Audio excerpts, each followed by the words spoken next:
Step into the world of Blood Harvest of the Wasteland, a narrative masterpiece by StoryWave.ai. Engage with us by liking, sharing, and subscribing for daily doses of imagination. Chapter 1: Unseen Eyes. The susurrus of the night wind through the cracked open window ought to have been my lullaby, but it felt more like a warning, an eerie herald of unseen terrors caressing the boundaries of my sanctuary. I, Claire Bennett, nestled under a patchwork quilt that had seen better years, tried to convince myself that the rustling of leaves was just nature's whisper. Yet a prickle of unease crawled up my spine, setting every nerve alight with a vigilant tension. My house, a quaint two-story at the edge of town, had always been a haven. Now its walls seemed to press in with an ominous weight, as if they too were holding their breath, anticipating the shiver of danger that danced just out of sight. The silence of the wasteland beyond was a deceptive mask. It had a way of making you forget that peace was often just the quiet before the storm. I rose from bed, the wooden floor cold beneath my feet, and tiptoed across the room. The pale moonlight cast long, distorted shadows that turned familiar furniture into lurking specters. I was alone, yet the sensation of watchful eyes sent a shiver through me.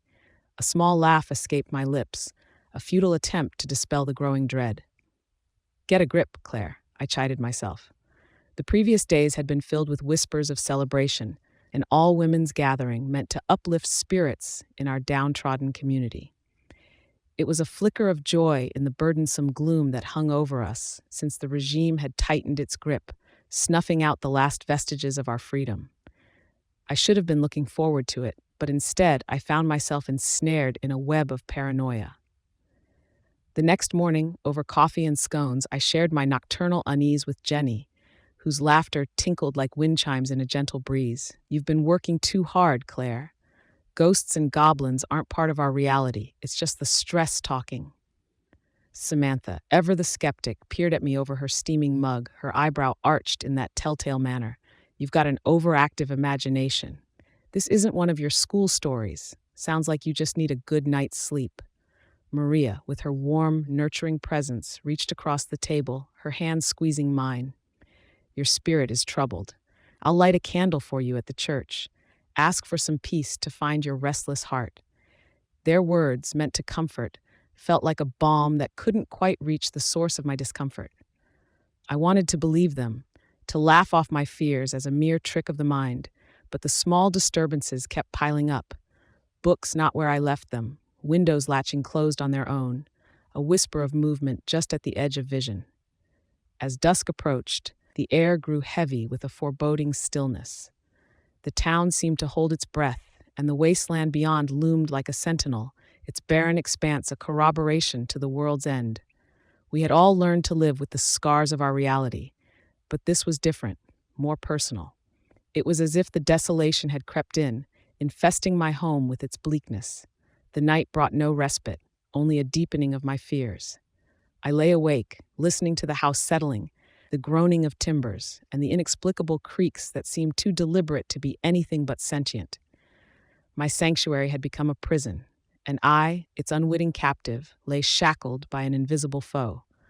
I could not shake the feeling that something or someone had infiltrated my home, lurking in the shadows, biding its time. The thought left me frozen, a prey animal caught in the gaze of a predator unseen but palpably present.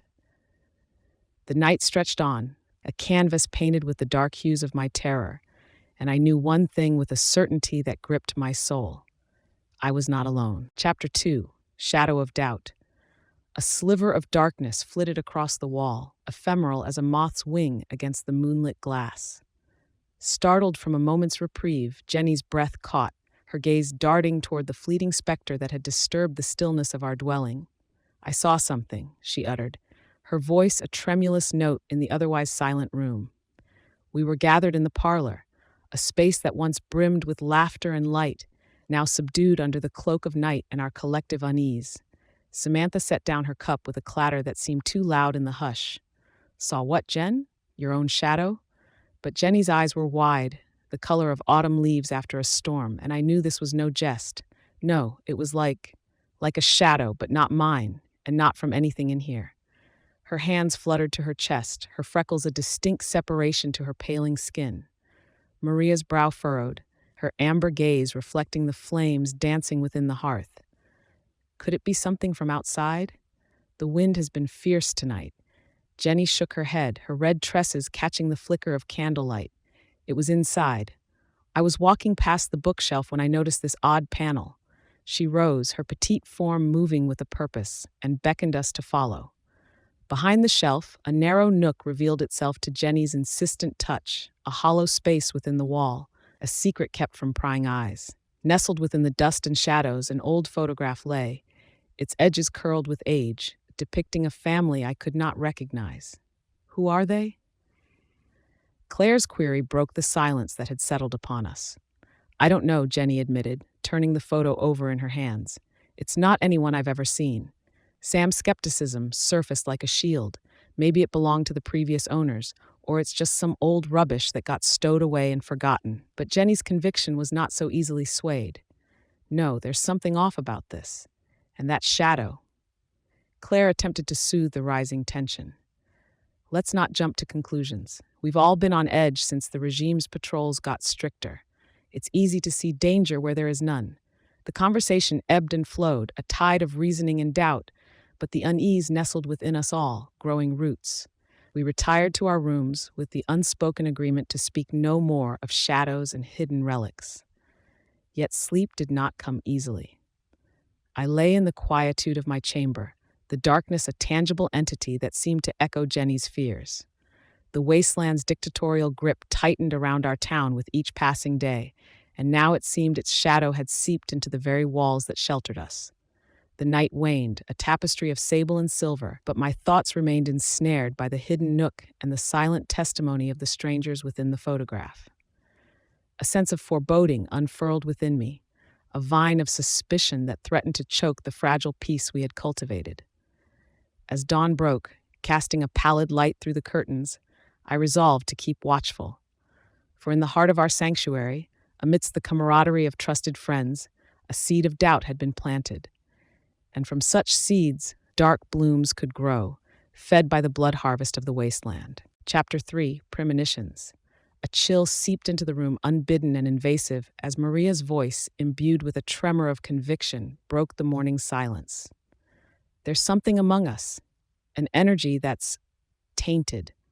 Her words hung in the air of the kitchen, a space that once hummed with the warmth of shared meals and now felt tainted by an unseen malignance.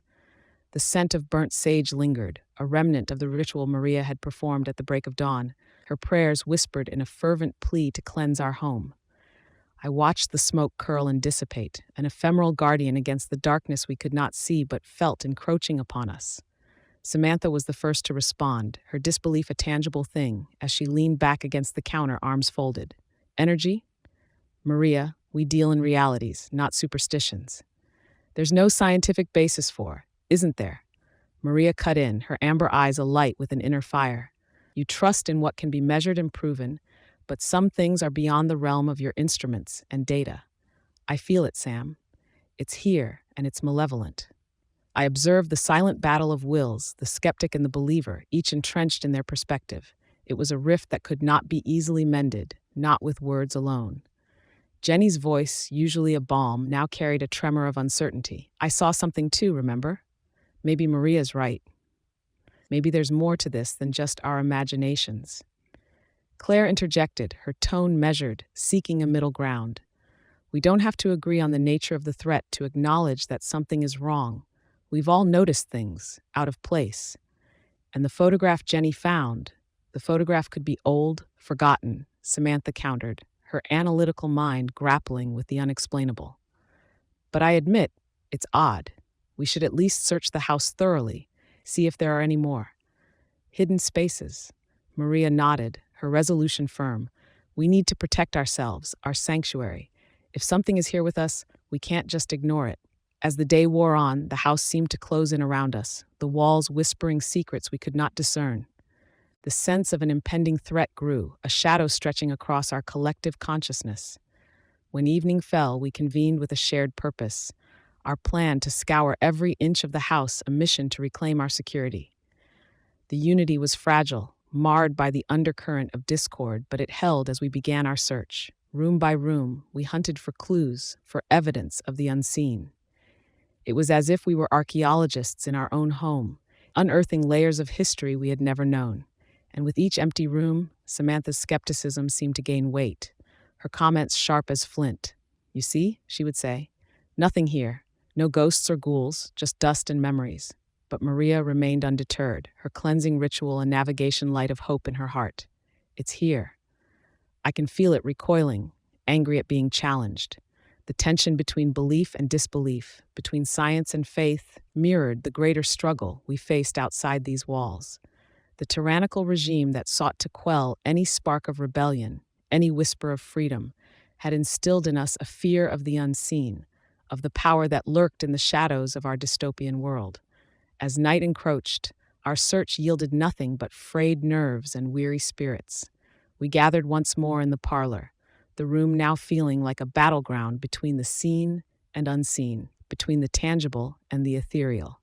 Maria's voice, usually so warm and comforting, now held an edge of desperation. "We can't let fear divide us. We have to stand together or we'll fall apart." Samantha's response was a sigh, a reluctant admission of the inexplicable. "I can't argue with that, but we need a plan, something concrete, not just rituals and feelings." The night waned, and with it our resolve. But the seed of determination took root, a silent agreement that we would not allow our home, our last refuge, to be taken from us by forces seen or unseen. We would stand together against the darkness within and the wasteland without, and we would survive. Chapter 4: Allied Front. The sun dipped below the horizon, its dying light casting a final, resolute glow over the town as if in defiance of the darkness to come. In the heart of that waning day, our home stood resolute, a bulwark against the encroaching night. We gathered in the main hall, surrounded by the trappings of a celebration that felt like both a rebellion and a reckoning. Jenny, her red hair ablaze in the sunset's afterglow, wove her way through the room, setting down platters of carefully prepared hors d'oeuvres. "This will be a night to remember, right?" Her attempt at cheer was admirable, her words a banner raised against our collective trepidation. Maria, who had draped the tables in cloths of cream and gold, paused to adjust a vase of wildflowers. "Yes, it will be, Jenny. We need this, a moment of joy amidst the chaos." Samantha, her hands occupied with configuring the sound system, cast a sidelong glance at the preparations. "I'm all for a good party, but let's not forget to stay alert. We still don't know what's been happening around here." I watched Claire, who had taken charge of arranging the seating, ensuring every guest would feel welcomed. Sam's right. We've all felt it. Something's off. But tonight, we're not going to let fear rule us. We deserve this respite. The undercurrent of dread was a silent guest, lingering in the corners, an uninvited observer to our determined front. We moved with a purpose, our actions a choreography of solidarity, each of us playing our part in the orchestration of normalcy. As the first guests arrived, the house filled with a rattle of greetings and laughter, the air perfumed with the scents of spiced wine and baked delicacies. The evening's facade was a masterpiece of our collective will, a portrait of camaraderie painted over the canvas of our anxiety. David, known to us as the Watcher, though none were wise to his presence, lingered unseen. His gaunt frame was a specter among the shadows, his pale blue eyes observing the festivities with an intensity that belied his calm exterior. The music swirled through the house, a melody that seemed to keep the whisper of danger at bay. Samantha's handiwork with the speakers filled every room with vibrant sound, a barrier against the silence that had become our enemy. "I've got to hand it to you, Sam. The music's a nice touch," I said, leaning in to be heard over the din. She grinned, a flash of pride in her eyes. "It's all about the ambiance, right? Can't have a party without good tunes." Maria joined us, her face alight with the festivities' glow. "You've both done wonderfully. This is exactly what we needed." Claire, mingling with the guests, caught my eye and smiled. "See? It's almost like old times." The night wore on, the house alive with the energy of the party. But beneath the surface, our vigilance never waned. We were an allied front, a band of sisters in arms, our senses attuned to any sign that our sanctuary had been breached. As the moon climbed high, casting its pale light through the windows, the revelry reached its peak. For a moment, the dangers that lay in wait were forgotten, the joy genuine and untainted. But the shadow of the watcher loomed, his patience a silent countdown to the moment when the celebration would turn to carnage.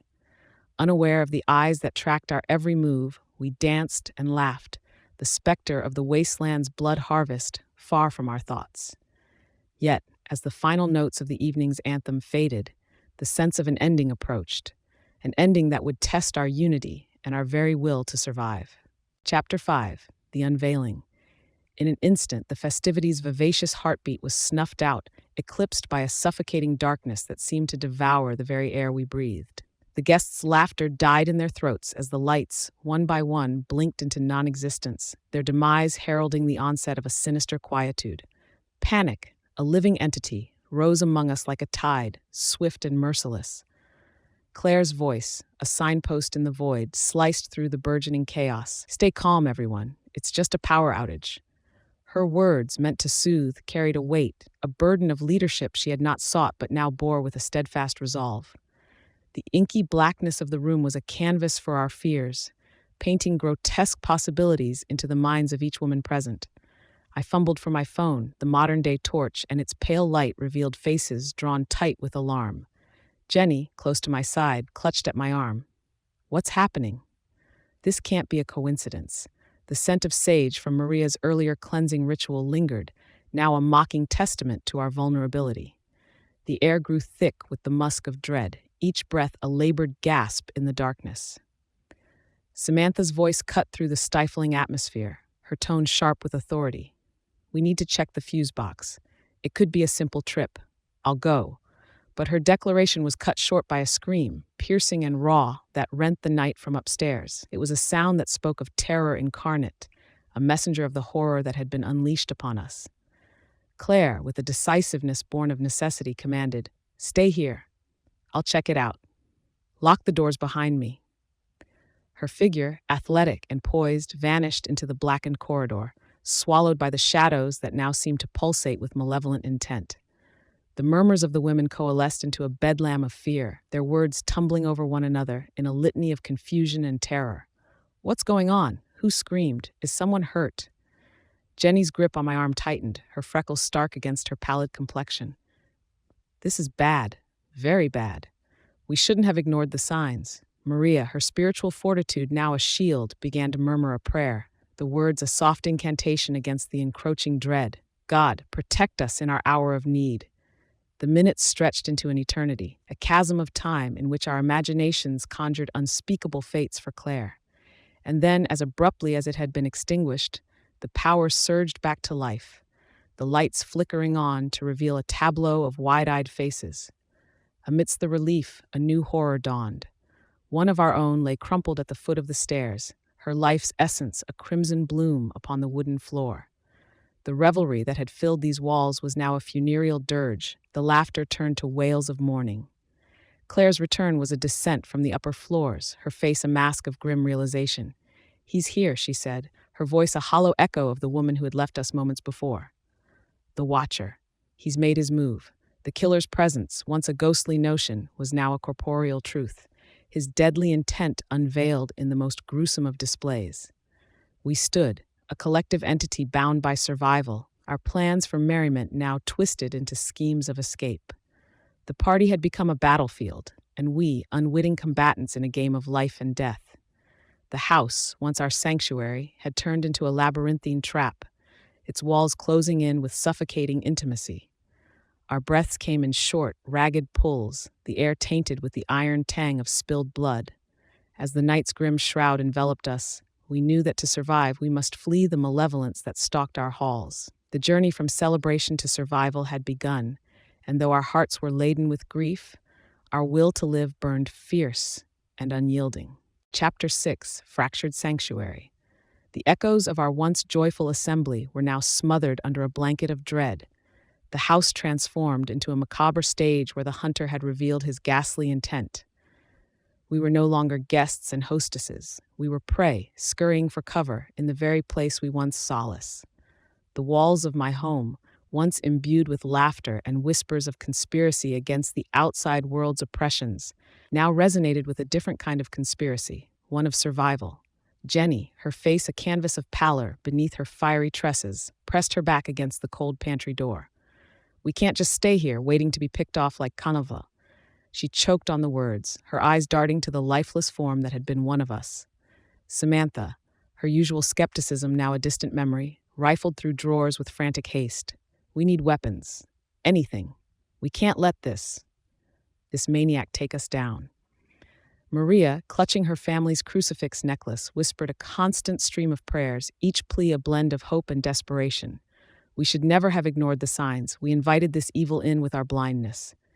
Claire's voice, usually a lodestar of calm resolve, was tinged with a rare edge of panic. We need a plan. If we run, the Wasteland will claim us. If we stay, he will. We're trapped. The debate was a tumultuous storm of clashing wills and ideologies.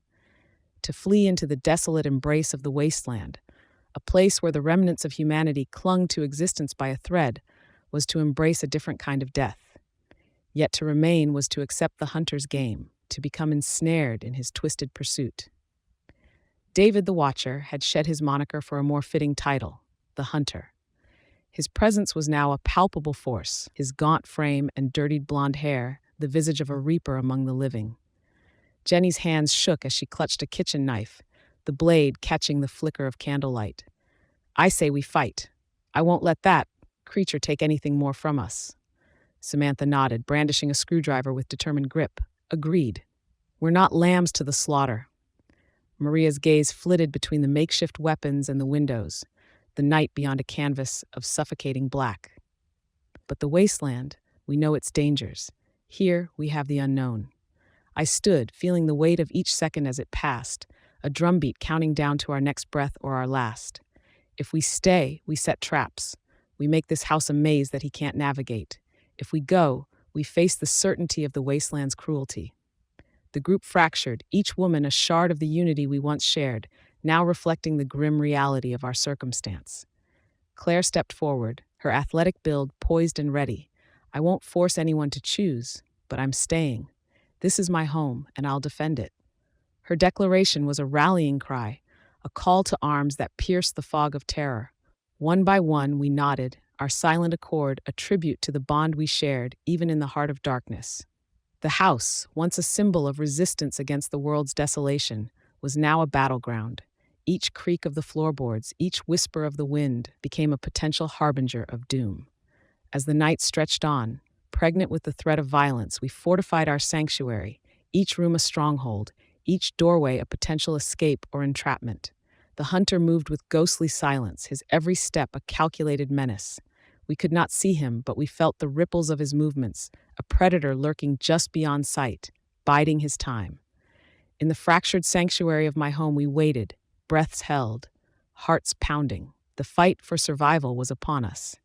And though the Wasteland beckoned with its promise of freedom, we stood our ground, united in defiance, ready to reclaim the light from the shadows that sought to extinguish it.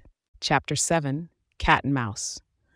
The once comforting corridors of my home had become a labyrinthine trap, its familiar turns and hideaways now a strategic battleground in a deadly game of pursuit. With the hunter's presence lurking at the edges of our perception, each shadow became a potential threat, each creak a possible declaration of his approach. Our knowledge of this place, every nook and hidden cranny, had become our singular advantage. Jenny, her humor, a usually welcome reprieve from the world's grime, attempted to inject levity into the grimness of our situation. Imagine his surprise when he steps into a pile of flour and we track him down like a clumsy baker, she said, as we huddled in the kitchen, setting our simple traps. Samantha, her hands steady despite the surreality of our predicament, replied, "If he's half as cunning as he is deranged, it'll take more than kitchen supplies to outwit him." Maria, her crucifix clasped between her fingers, added, "Faith in each other is our greatest weapon. He may not play by the rules of decency, but we have the bond of friendship on our side." Claire, her back pressed against the cold tiles, nodded in agreement. "We'll use the layout of the house to our advantage.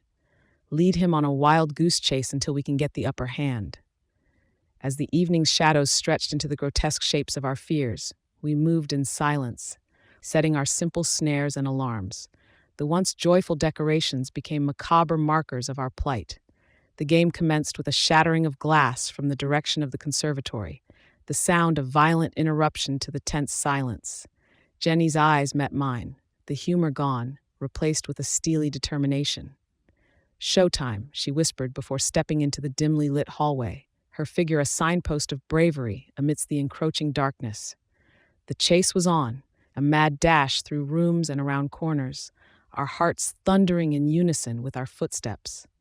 The house groaned under the strain of our panic-fueled flight, its structure a living participant in our terror. Jenny's voice echoed through the halls, her words a blend of her comedian's wit and a survivor's resolve. "Hey, David, you know what they say, you can't make an omelet without cracking a few eggs. And buddy, you're about to get scrambled." Her taunt was met with a silence that was somehow more terrifying than any retort. David, the hunter, was not one to play along with the jests of his quarry. As we maneuvered through the maze we once called home, the solidarity of our group was a lifeline amidst the chaos. Samantha, her eyes sharp, whispered plans and contingencies, her analytical mind working overtime. Maria's prayers were a silent chant, her faith an armor against the darkness that sought to consume us. Claire led the way, her athletic form a monument to the strength and agility we all aspired to in that moment. Each of us pushed to the limits of our endurance. The night wore on, a relentless march of time that refused to yield to our desperation. Our sanctuary, now a fractured haven, echoed with the sounds of our resistance, the clatter of overturned furniture, the shuffling of feet, the heavy breaths of exertion. In that harrowing game of cat and mouse, our friendship was the thread that bound us, unbreakable and fierce. We were more than the sum of our fears. We were a united front against the encroaching threat, our will to survive a force to be reckoned with. As dawn threatened to break, the house stood silent once more, the aftermath of our struggle a monument to our determination. We knew this night was but one of many challenges we would face, but in the heart of darkness, we had found an unyielding light. Chapter 8, A Trust Betrayed. The dawn broke, a traitorous light spilling over the disarray of our once secure home. Deception, a venomous serpent, had slithered into our midst, its bite poised to strike at the heart of our alliance. As the sun's rays pierced the remnants of night, they illuminated a face, one that had stood beside us in solidarity, now cast in the stark relief of treachery. Samantha, her eyes usually sharp with logic, now flickered with something dark and unreadable. The atmosphere was electric with tension, each breath a question, each silence an accusation. "What's this?" Claire's voice cut through the air as she held a discovered crumpled note, its contents a map of our home, with scribbled annotations in a handwriting we knew all too well. Jenny's voice trembled, the weight of betrayal heavy in her words. "Samantha, tell me you didn't." The room, with its overturned furniture and shattered glass, bore witness to our fractured trust. Samantha backed into a corner both physically and metaphorically, raised her hands in a gesture that was both defensive and pleading. "It's not what you think, I can explain." Maria, her nurturing nature now shadowed by a sense of dread, stepped forward. "Explain then, because right now, all I see is a plan to harm us, made by one of our own." Samantha's usual poise unraveled, the threads of her composure coming undone as she spoke. "David, he approached me weeks ago, said he knew about my work, the software I was developing. He had leverage. Threatened to expose us all to the regime if I didn't help him. Claire's willpower hardened, her athletic form rigid with anger. So you lead a wolf among sheep? For what? To save your own skin?" The silence that followed was a tangible thing, a divide that grew with each passing second. Accusations flew like arrows, each word a barb that struck deep into the trust we had cultivated. Samantha's betrayal was a chasm that seemed too vast to bridge. "I wanted to tell you, I swear." But he was always watching, always. There was no escape. Samantha's voice cracked, the facade of her skepticism shattering to reveal the raw fear beneath. Jenny, her freckled face contorted with a mixture of rage and disbelief, stepped away from Samantha. "How could you, after everything we've been through?" The confrontation escalated, a brutal crescendo of emotions that had been simmering beneath the surface. Maria's prayers turned to pleas for truth, while Claire's tactical mind raced for a solution to this new threat. It was in that moment, the moment of our greatest vulnerability, that David struck. His shadow fell upon us, a specter of death that had been biding its time, waiting for the perfect moment to pounce. The altercation that followed was a blur of motion and desperation. There was a struggle, a scream that echoed through the halls, and then the sickening thud of a body hitting the floor. Samantha lay still, her treachery repaid with the ultimate price. The hunter had culled the traitor from our pack, a brutal reminder of the stakes at play. Our sanctuary was no more. It was a house divided, its walls stained with the blood of betrayal. The unity we had once found in our shared struggle for survival was now compromised. Each of us left to grapple with the reality that trust, once broken, is not easily mended. The wasteland beyond our doors beckoned, a siren call to a freedom that was fraught with peril. Yet within these walls, the danger was known, a familiar foe with a face and a name. We were on the run, but the path forward was obscured by the shadow of our shattered trust. Chapter 9, Harrowing Standoff. Claire surveyed the parlor, once a sanctuary of solace now turned into an arena of despair. "We can't let fear dictate our final chapter," she said, her green eyes reflecting the steely glint of the morning sun. Jenny, her red locks disheveled and her expression weary yet defiant, leaned against the mantelpiece. "I never fancied myself a heroine in some twisted tale, but here we are, writing our own ending." "I wish it were only a tale," Maria murmured, her hands clasped tightly around her crucifix necklace. "But faith has brought us this far. We'll see it through." David had become more than a specter. He was the embodiment of the peril that lurked beyond the walls of our haven. His presence was a constant threat and severe force that sought to snuff out the last flicker of our resistance. "We're not just facing a man. We're facing everything that's broken in this world," Claire continued, her voice a rallying cry amidst the uncertainty. "He's the apex of the wasteland's cruelty, and we're the last stand against it." Jenny straightened up, her usual humor now sharpened into a weapon of its own. "Let's give him a show he won't forget," she said, the determination in her voice belying the fear we all felt. The plan was simple yet audacious. We would lure David into the open, use ourselves as bait to draw him into a trap of our making. It was a gamble, but desperation had become our ally, sharpening our wits and our resolve. Maria's voice broke through the tension, her tone soft yet unyielding. "We have one another. That's more than he has." Claire nodded, her athletic frame poised for action. "Remember, he's just one man, and we are many. We have the home advantage." The chase that ensued was a harrowing dance of cat and mouse, a series of near misses and close calls that tested the limits of our endurance. The house, with its creaking floorboards and echoing halls, became a labyrinthine stage for our final confrontation. In the climactic moment, as the standoff reached its peak, Claire faced David, the two adversaries locked in a life-and-death struggle. The air was thick with tension, each movement a proof to their will to survive. Jenny's voice echoed from the shadows, her words a buoy of support for Claire. "You've got this. He's nothing but a scared man hiding behind his violence." Maria's prayers filled the space between breaths, her faith an unseen force in the room. "The light will overcome the darkness." The struggle was fierce, a tumultuous clash of desperation and determination. In that room, the very essence of our fight for freedom was distilled into a single, defining moment. When the dust settled, we stood together, a united front against the desolation that sought to claim us. The wasteland's blood harvest had sought to consume us, but in the end, it was our courage, our unyielding spirit that prevailed. In the aftermath, as the first rays of dawn cast a golden hue over the carnage, we knew that our lives would never be the same.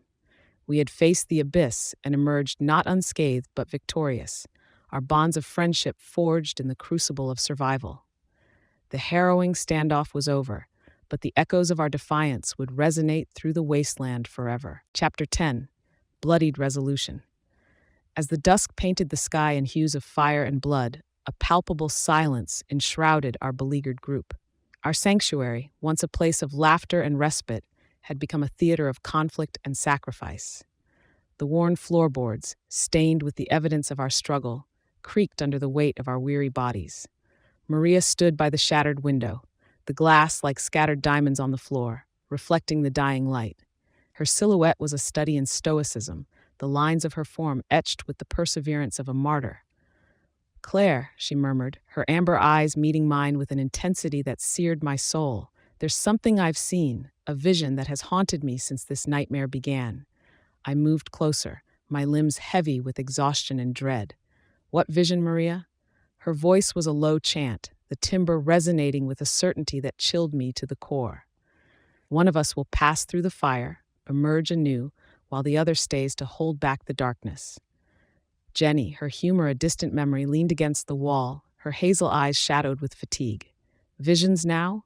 Maria, this is no time for—" "No, listen to her," I interjected, the gravity of Maria's premonition anchoring my fleeting hope. "What do you see for us?" Maria's gaze never wavered, her words a prophecy wrought with sorrow. "I see you, Claire, running through the wasteland, free but alone.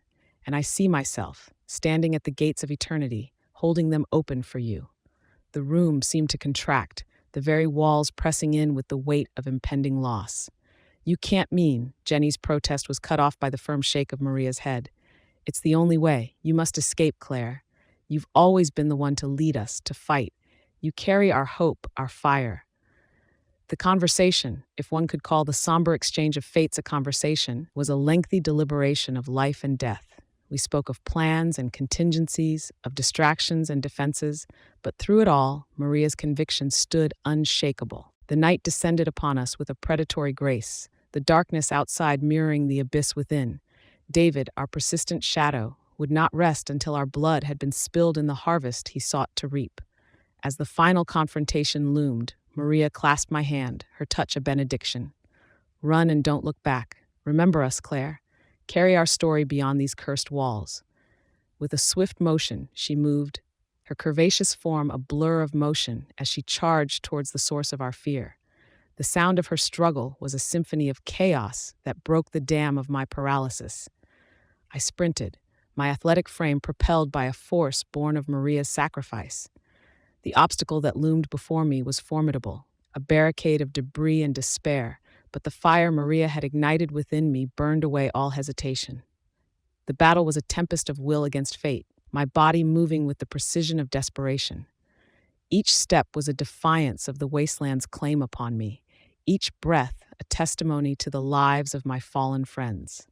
As I burst through the final barrier, the cool air of freedom caressed my bruised skin. The nightmare receded with each pounding heartbeat, the terror giving way to an aching void where my friends' voices had once filled the silence. Maria's sacrifice had granted me the slimmest of chances, a lone survivor in the blood harvest that had sought to claim us all. The prophecy she had foreseen was fulfilled in the starkest of realities. The wasteland stretched before me, a desolate expanse that promised both peril and possibility. I moved forward, not with the lightness of liberation, but with the solemn duty to honor the memory of those who had given everything so that I might tell our tale. In the bloodied conclusion of our story, I carried not just my own life, but the essence of those who had stood beside me. Their courage, their love, and their indomitable spirits were the torches that would illuminate my path through the darkness of the world we had known. Chapter 11. Escape into Dawn. The relentless shroud of darkness that had enveloped the world was finally beginning to fray at the edges, giving way to the hesitant blush of dawn. I, Claire Bennett, stood at the threshold of an ending and a beginning, the first light of a new day, caressing the torn landscape of my reality. The night's horrors clung to me like the remnants of a nightmare, the weight of survival a heavy cloak upon my shoulders. As I stumbled across the barren expanse that bordered our once safe haven, each step was a proof to the tenacity of the human spirit. The silence of the wasteland was broken only by the sound of my own labored breathing and the distant, hopeful calls of the rescue team. I squinted against the burgeoning light, my body a tapestry of aches and contusions, a living record of the night's brutalities. "Over here," I called out, my voice hoarse, the sound foreign to my ears after hours of screaming, fighting, and fear. The rescue team, clad in the uniforms of a world that had not yet succumbed to the wasteland's desolation, approached with cautious haste, their expressions a mixture of disbelief and concern. "Miss Bennett," one of them, a man with a grizzled beard and kind eyes, asked as they drew near. "Yes," I managed to reply, my voice a mere whisper of its former strength. It's me. As they reached me, their hands were gentle, their actions efficient. I was enveloped in the warmth of a thermal blanket, the fabric a striking opposition to the chill that had settled in my bones. "You're safe now," the bearded rescuer assured me, his voice a balm to the raw edges of my psyche. "Can you tell us what happened?" The task of recounting the night's events loomed before me, a mountainous endeavor that threatened to overwhelm my battered senses. I took a deep breath, the air sharp in my lungs, and began to weave the tale of our harrowing escape, the blood harvest that had sought to claim us, and the ultimate sacrifice of my friends. Their faces, etched with skepticism, gradually softened as the reality of my story took hold, the truth undeniable in the raw conviction of my account. We were celebrating, I started, my words tumbling out in a torrent of recollection. And then he came, David, the watcher. He turned our sanctuary into a hunting ground. The rescuers exchanged glances, their previous disbelief giving way to a dawning horror. "Go on," the bearded man urged. I described the chase, the traps we set, the desperate bid for survival that had pitted us against a man who had become the very embodiment of the Wasteland's cruelty. I spoke of Maria's sacrifice, her prophetic vision that had granted me the sliver of opportunity to flee into the coming dawn. As the sun climbed higher, banishing the last vestiges of night, the tale of our survival seemed to hang in the air, a heavy testament to the endurance of hope in the face of overwhelming darkness. The rescuers listened, their faces a canvas of emotions, shock, grief, admiration, as I bore witness to the strength and valor of my fallen friends. The journey back to civilization was a blur, the landscape passing by in a haze as I leaned against the window of the rescue vehicle. The physical and emotional scars I carried would last a lifetime, branding me as one who had stared into the abyss and returned to tell the tale. As we reached the outskirts of a world still clinging to order and normalcy, I realized that the true escape was not from the wasteland or the hunter, but from the grasp of despair that had sought to claim us. The aftermath of our struggle, the escape and the horrors we had endured, would resonate through the narrative of a society on the brink of its own desolation. But in that moment, as the first light of the new day bathed me in its cleansing glow, I understood that survival was not just about the continuation of life. It was about carrying the legacy of those who had fought beside me, about being the voice for their silenced stories, about igniting the flame of resistance in the hearts of all who would listen. The dawn had come, and with it the promise of a new chapter, one written in the indelible ink of our bloodied judgment. Chapter 12, Solace in Solitude. The sun, a merciless orb in the sky, beat down upon the earth, indifferent to the scars it illuminated. I, Claire, once a teacher weaving tales for wide-eyed children, now found myself a student of a crueler lesson, the impermanence of safety and the cost of survival. The town, a specter of its former self, bore the hallmarks of normalcy, but beneath its surface the fissures of a nightmare lay concealed.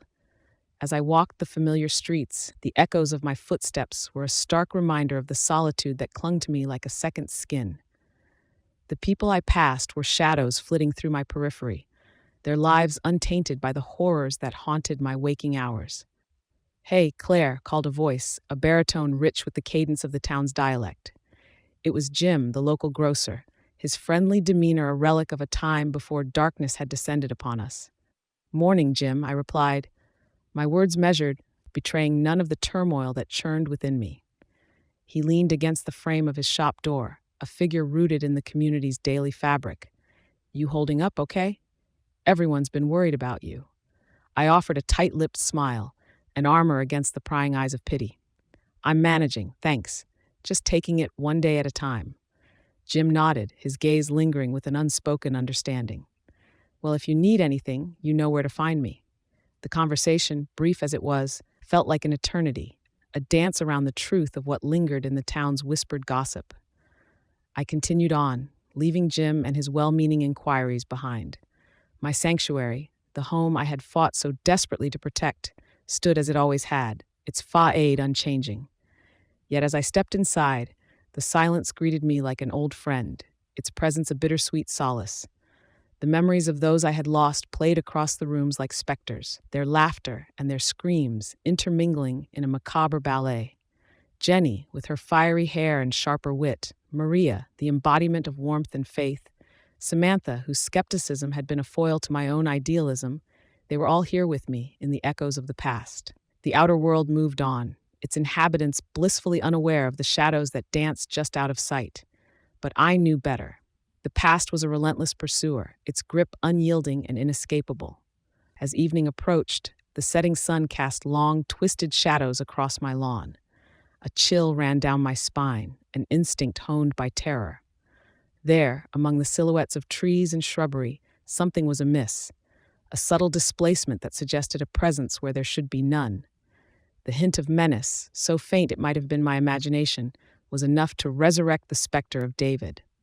The Watcher, whose reign of terror had seemed to end with the dawn, might yet lurk in the liminal spaces of my reality. I retreated indoors, the heavy thud of the door a barrier against the uncertainty that loomed outside. The house became my fortress once more. The solitude it offered a double-edged sword of peace and isolation. In the solitude of my survival, I found a fortress not of walls and barricades, but of memories and flexibility. The world outside could churn forward, but I remained a sentinel of remembrance for those who had no voice but mine. The night fell, a shroud that cloaked the world in obscurity, and with it, the question of what lay beyond the veil of darkness. My future, once a path laid out with the stones of certainty, was now an uncharted expanse, haunted by the ghosts of friends and the specter of a nightmare that might never fully release its grasp. And so, our story concludes. Thank you for tuning into Blood Harvest of the Wasteland with us. StoryWave.ai transforms your ideas into narratives that echo. Please like, share, and subscribe to journey through more stories every day. March 2024. See you on the next adventure.